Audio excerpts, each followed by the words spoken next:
আমরা আমাদের লাইফের ব্যাপারে জানি, আমাদের লাইফের একটা লাইফ সাইকেল রয়েছে, কিন্তু আমরা ফিনান্সিয়াল ক্ষেত্রে জানি না এই লাইফ সাইকেলটা কিভাবে কাজ করে। তো ফিনান্সিয়াল ক্ষেত্রে যদি দেখেন, এই লাইফ সাইকেলের 4টে পার্ট রয়েছে। ফার্স্ট রয়েছে লার্নার। আপনি যখন একটা এজ গ্রুপে থাকেন 25 পর্যন্ত, তখন আপনি অ্যাজ এ লার্নার হিসেবে ফ্যামিলিতে কাজ করেন। মানে আপনি কিছু শিখছেন যাতে ওটা আপনার গিয়ে আর্নিংয়ে পরিণত হয়, এবং তারপরেরই স্টেজ চলে আসে আর্নার। আফটার 25-30 আমরা আর্নিং স্টেজে চলে যাই লাইফের। তো আমাদেরকে তখন আর্নিং করতে হয়, কারণ আমাদেরকে ইন ফিউচার ফ্যামিলি সাপোর্ট বা আমাদের নিড কমপ্লিট করার জন্য। এরপরে যদি আপনি দেখেন, আপনি প্রোভাইডার স্টেপে চলে যান। থার্ড পার্ট যদি লাইফ সাইকেলে আমাদের ফিনান্সিয়াল লাইফ সাইকেলে দেখা হয়, তাহলে প্রোভাইডার হিসাবে আপনি কাজ করেন। প্রোভাইডার মানে কি হয়, আপনি একটা আপনার ফ্যামিলি থাকে, আপনার ফ্যামিলিকে আপনার দেখাশোনার দায়িত্ব থাকে। এছাড়া আপনার ফাদার অ্যান্ড মাদার, এনাদেরকেও আপনাকেই দেখতে হয়। তো অ্যাজ এ প্রোভাইডার হিসেবে আপনি ফ্যামিলিতে কাজ করতে থাকেন। এই প্রোভাইডারের হিসাবে কাজ করার পরে একটা টাইম পরে আপনি রিটায়ারমেন্ট এজে চলে যান। তো এই আমাদের লাইফের টোটাল 4টে লাইফ সাইকেল রয়েছে: learner, earner, provider and retirement. যদি আপনি আর্নিং এজে আপনার ফাইন্যান্সিয়াল নিডগুলো ডিফাইন করতে পারেন, তো সেটা আপনার ফিউচার যে ওয়েলথ ক্রিয়েট হবে সেটার জন্য বেটার হয় সব সময়। তো আপনি যদি আপনার ফাইন্যান্সিয়াল নিড আর্নিং এজে বুঝতে পারেন, এবং সেগুলো কিছু পয়েন্ট রয়েছে যেগুলো যদি আপনি মেনটেন করেন, তো অবশ্যই আপনি একটা ভালো ওয়েলথ ক্রিয়েট করতে পারবেন। তো তার জন্য আপনাকে এসেনশিয়াল এক্সপেন্সগুলো কম করতে হবে, এবং এক্সপেন্সগুলোকে আপনাকে কন্ট্রোল করতে হবে। যে এক্সপেন্স যেগুলো আপনার অতিরিক্ত হচ্ছে সেগুলোকে কীভাবে কমানো যায়, এবং যেগুলো জেনুইন এক্সপেন্স সেগুলো আপনি কীভাবে আরও ভালোভাবে মেনটেন করতে পারেন। এরপরে আপনাকে ডেপ্ট ম্যানেজ করতে হবে। এখন অ্যাজ পার ডেটা হিসেবে যদি দেখা যায়, আমরা 67% থেকে 70% মতো মানুষজন ইএমআইয়ে চলে গেছে, সব জিনিসটা ইএমআই নিতে চাইছে। তো এই ডেপ্ট ম্যানেজ করাটা খুব বড় ব্যাপার, এটা অবশ্যই ম্যানেজ করে চলা উচিত। এরপরে আছে সেভিং অ্যান্ড ইনভেস্টমেন্ট। আপনাকে proper saving and investment guide নিয়ে অবশ্যই ইনভেস্টমেন্ট এবং সেভিংস করে রাখা দরকার। আপনার হেলথ কেয়ার এবং ইন্স্যুরেন্সের কথা অবশ্যই ভেবে রাখা উচিত, কারণ আপনি যদি হেলথ কেয়ার বা ইন্স্যুরেন্সের কথা না ভাবেন হেলথ কেয়ার নিয়ে, তো ইন ফিউচার কখনো সাডেন কিছু ইস্যু হলে আপনার হয়তো ইনভেস্ট করা বা সেভ করার মানিগুলো, হার্ড আর্ন মানিগুলো আপনার হেলথ কেয়ারের পেছনে খরচ হয়ে যায়। তো এরপরে যদি আসে ফ্যামিলি অ্যান্ড ডিপেন্ডেন্স, আপনার ফ্যামিলিতে কতজন আপনার উপর ডিপেন্ড করে আছে এটাও খুব ম্যাটার করে।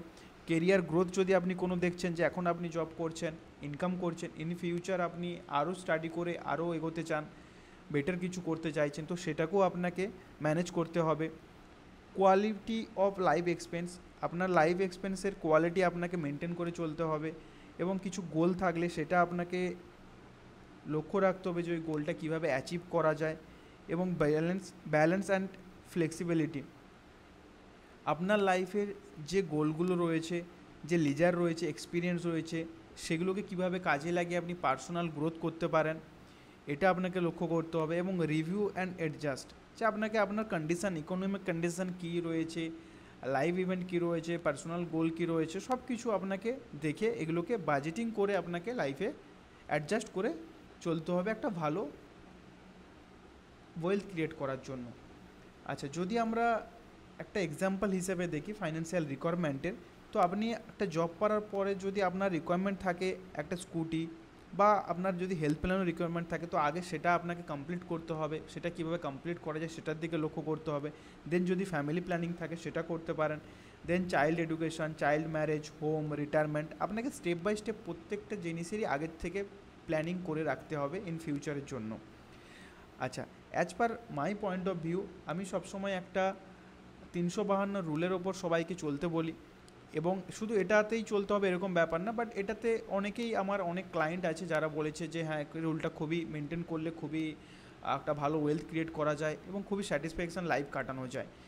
তো সেই কারণে 352 রুলের মধ্যে এটাই রয়েছে: 30% investment, 50% family need, 20% personal need.